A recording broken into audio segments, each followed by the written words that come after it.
السلام علیکم ورحمۃ اللہ وبرکاتہ۔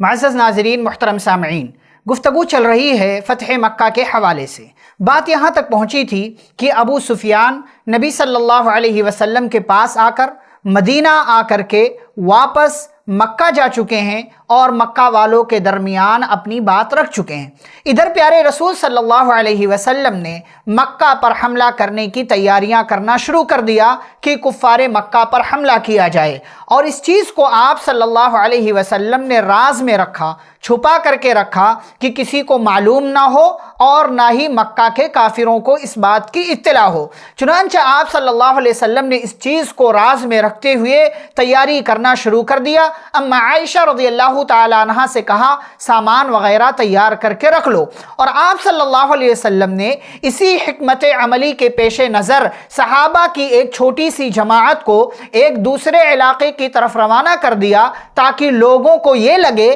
کہ جو تیاریاں ہو رہی ہیں یہ اسی علاقے کی طرف جانے کی تیاریاں ہو رہی ہیں۔ آپ صلی اللہ علیہ وسلم نے یہ تمام تر حکمتیں اختیار کی اور اس طریقے سے آپ صلی اللہ علیہ وسلم نے کام لیا، اور پھر اس کے بعد یہ صحابہ کی چھوٹی سی جماعت اس دوسرے علاقے میں پہنچتی۔ ادھر آپ صلی اللہ علیہ وسلم 10,000 صحابہ کرام کے ساتھ مکہ کی طرف روانہ ہو گئے۔ اب صحابہ کو معلوم ہو گیا کہ آپ صلی اللہ علیہ وسلم مکہ پر حملہ کرنے کے لیے جا رہے ہیں۔ یہ روانگی جو ہوئی تھی یہ رمضان کی 10 تاریخ تھی اور سن 8 ہجری کا سال تھا، سن 8 ہجری کا زمانہ تھا۔ صحابہ کرام رضی اللہ عنہم اجمعین اور آپ صلی اللہ علیہ وسلم روزے سے تھے۔ آپ صلی اللہ علیہ وسلم سفر پر نکلے، اس سے پہلے ہی ایک صحابی حضرت حاتب بن ابی بلتعہ رضی اللہ تعالی عنہ نے نبی صلی اللہ علیہ وسلم کا یہ راز مشرکین مکہ کے نام ایک خط میں لکھ کر کے بھیج دیا۔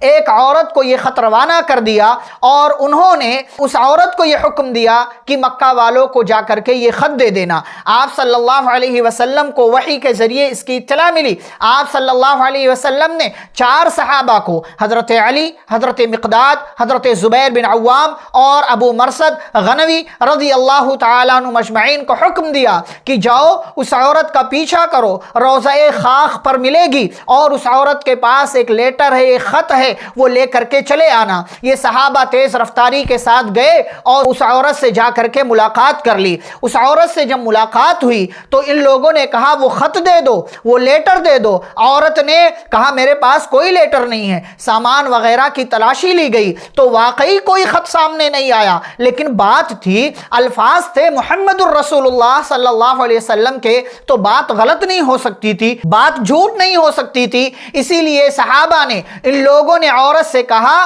کہ تم جو ہے آسانی سے وہ لیٹر ہمارے حوالے کر دو ورنہ ہم زبردستی کر کے وہ خط لے لیں گے۔ اس عورت کو جب یہ لگا کہ اب واقعی یہ لوگ زبردستی کریں گے تو اس نے کہا اچھا دوسری طرف مڑ جاؤ۔ صحابہ دوسری طرف مڑ گئے۔ اس عورت نے اپنی چوٹی میں اس لیٹر کو چھپا رکھا تھا اور اس جوڑے سے اس نے اس خط کو نکالا اور صحابہ کے حوالے کر دیا۔ صحابہ کرام رضی اللہ عنہم اجمعین واپس نبی صلی اللہ علیہ وسلم سے آ کر کے مل گئے۔ خط کھولا گیا، اس کے اندر پیغام تھا حاتب بن ابی بلتعہ کے نام سے مکہ والوں کی طرف، مکہ والوں ہوشیار ہو جاؤ، محمد الرسول اللہ صلی اللہ علیہ وسلم پر تم پر حملہ کرنے کے لیے آ رہے ہیں۔ یہ خط تھا، پیارے نبی صلی اللہ علیہ وسلم کے سامنے یہ خط پڑھا گیا۔ عمر رضی اللہ تعالی عنہ جوش اور جذبات میں آ گئے اور کہا اللہ کے نبی حکم دیجئے حاتب کو قتل کر دوں، اس کی گردن مار دی جائے، یہ منافق ہو گیا ہے۔ پیارے رسول صلی اللہ علیہ وسلم نے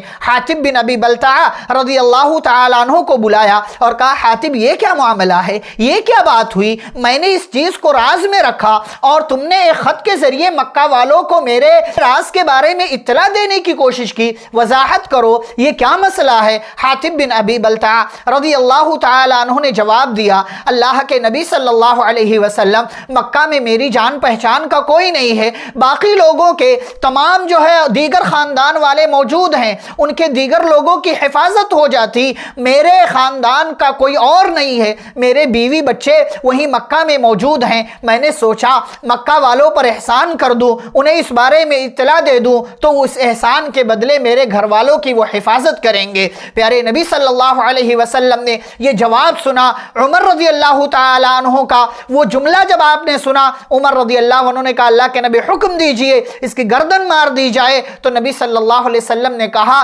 عمر نہیں جانتے ہو کہ یہ حاطب ان صحابہ میں سے ہیں جنہوں نے جنگ بدر میں شرکت کی، اور جنگ بدر میں شرکت کرنے والے صحابہ کے تعلق سے اللہ رب العالمین نے اعلان کیا ہے کہ اللہ نے ان کی مغفرت کر دی ہے اور ان کا نام جنتیوں میں شامل کر دیا۔ بہرحال پیارے نبی صلی اللہ علیہ وسلم کی اس حکمت عملی کے ذریعے مکہ والوں تک یہ راز نہیں پہنچا اور اس عورت کو بھی پکڑ لیا گیا، اور جاسوس جو تھے یا جو اور دیگر چیزیں تھیں وہ مکہ والوں تک یہ خبر بہرحال نہیں پہنچ سکی۔ آپ صلی اللہ علیہ وسلم اسلامی لشکر لے کر کے مکہ کی طرف روانہ ہوئے، جیسا کہ بتایا گیا رمضان کی 10 تاریخ کو، اور آپ صلی اللہ علیہ وسلم نے جحفہ نام کی جگہ میں اپنے چچا عباس رضی اللہ تعالیٰ عنہ سے ملاقات کی۔ عباس رضی اللہ تعالیٰ عنہ اپنے اور دیگر لوگوں کے ساتھ مدینہ آ رہے تھے، ہجرت کر کے انہوں نے اپنا اسلام ظاہر کر دیا تھا۔ جحفہ میں ملاقات ہوئی اور آپ صلی اللہ علیہ وسلم پھر اور آگے بڑھے اور جا کر کے مر الزہران نامی جگہ پر اسلامی لشکر نے پڑاؤ کیا، اور اسی جگہ حضرت عباس رضی اللہ تعالیٰ عنہ نبی صلی اللہ علیہ وسلم کے خچر پر سوار ہو کر کے باہر نکلے۔ ابو سفیان سے ملاقات ہو گئی، ابو سفیان سے ملاقات ہوئی تو ابو سفیان کو حضرت عباس رضی اللہ تعالیٰ عنہ نے پناہ دے دی، اور پناہ دے کر کے انہیں اپنے خچر پر اپنے پیچھے سوار کر لیا، اور اسی حالت میں پیارے نبی صلی اللہ علیہ وسلم کے پاس لے کر کے آئے۔ عمر رضی اللہ تعالیٰ عنہ پہچان گئے یہ ابو سفیان، یہ اللہ کا دشمن، یہ رسول کا دشمن ہے، یہ عباس رضی اللہ تعالیٰ عنہ کے ساتھ کیا کر رہا ہے۔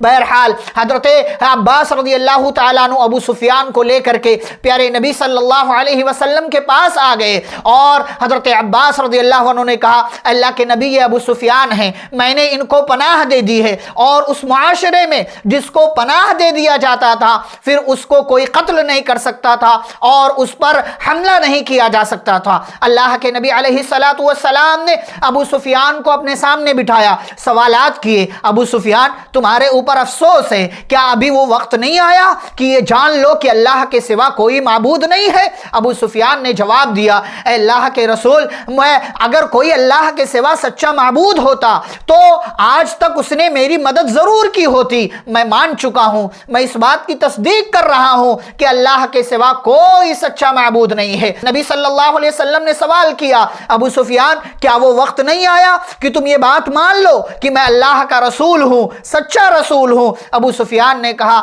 آپ کریم ہیں، آپ شریف ہیں، میں یہ بات مانتا ہوں کہ آپ اللہ کے سچے رسول ہیں، آپ اللہ کے پیغمبر ہیں۔ حضرت عباس رضی اللہ تعالیٰ عنہ کہتے ہیں اس سے پہلے کہ تمہاری گردن مار دینے کا فیصلہ کر دیا جائے اپنے اسلام لے آنے کا اعلان کر دو۔ ابو سفیان نے اسی وقت اسلام قبول کر لیا اور کفر سے اسلام کی طرف آ گئے، انہوں نے اسلام قبول کر کے اپنا نام صحابہ کی جماعت میں شامل کر لیا رضی اللہ عنہ۔ اس طریقے سے ابو سفیان مسلمان ہو گئے۔ حضرت عباس رضی اللہ عنہ نے کہا اللہ کے نبی صلی اللہ علیہ وسلم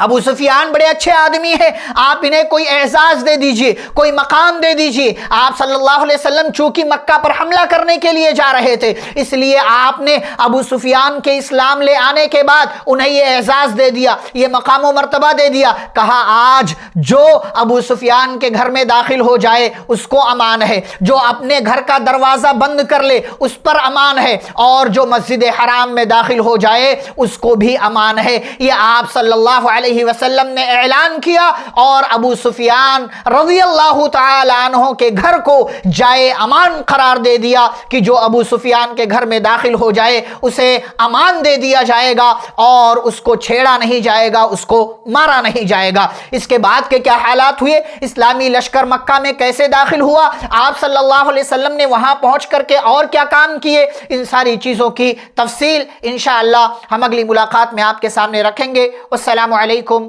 ورحمۃ اللہ وبرکاتہ۔